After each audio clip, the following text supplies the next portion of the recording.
ইলিশ হয়ে একদম টাটকাই যায়, শীতকালে এত ভালো ইলিশ বেরোয় ভাবা যায় না। রূপালী পদ্মার ইলিশ, রূপালী পদ্মা ইলিশ এখন দাম কমাই দিয়েছি, দাম কমাই দিয়েছি, একদম কম দামে। হ্যাঁ 2000 টাকা করে নাও এগুলো এগুলো। হ্যাঁ হ্যাঁ হ্যাঁ দেখেন। আর এই কাতলায় ক কিলো আছে? কাতলায় আছে, এটা আছে 6.5 কিলো ওজন আছে। 6.5 কিলো। ভেটকি?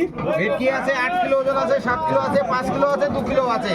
আচ্ছা, এটা কি- সর্বঘরে কাটালি করা আছে আমার কাছে। এটা পিস করে দেবা? ইয়েস করো, সুন্দর করে পিস করো। এবার ভালো করে দেখাবা, ঠিক আছে? আহারে! কোথায় ছিল, কোথায় এলো, কোথায় কোথায় যাবে আবার? কোথায় যাবে? আয়, বেরিয়ে আয়। ওজন আছে? 1 কিলো 162 গ্রাম ওজন আছে। 1 কিলো 162 গ্রাম। Yes, মাধব দা, এগুলো কি উপার বাংলা? একদম রূপালী পদ্মার ইলিশ। ইলিশ কোম্পানি? আয়, ইলিশ মাছ খাই, ঠিক আছে মাল? মাল তো একদম ওকে মাল। মাথা ফেলে দিলাম এইভাবে, দুজনে খেতে পারবা। ওকের মাল না আমি বেশি নিয়ে বলেছি না, আমি গলাবাজি করে মাছ বেশি। আমার কাছে ডুপ্লিকেট থাকলে হবে? আচ্ছা, আচ্ছা, সুন্দর করে কাটো। এই যে ভালো বেড়েছে তো? বেরিয়ে আয়, চলে এসো। ওই একটু হালকা করি এসছে কোনো রকমে। দাদা, ফিরে কাটলাম না। হ্যাঁ, হালকা করিতেই তো স্বাদ ভালো নাকি? আয়, বেরিয়ে আয়, বেরিয়ে আয়, বেরিয়ে আয়।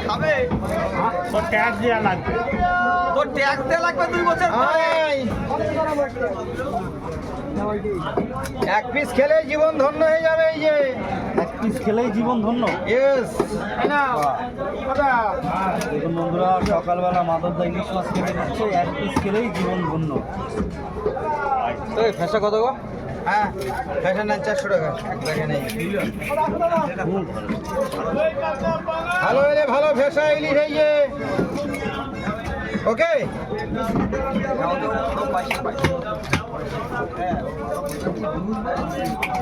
দেখে নেন ইলিশ ইলিশ ইলিশ, হ্যাঁ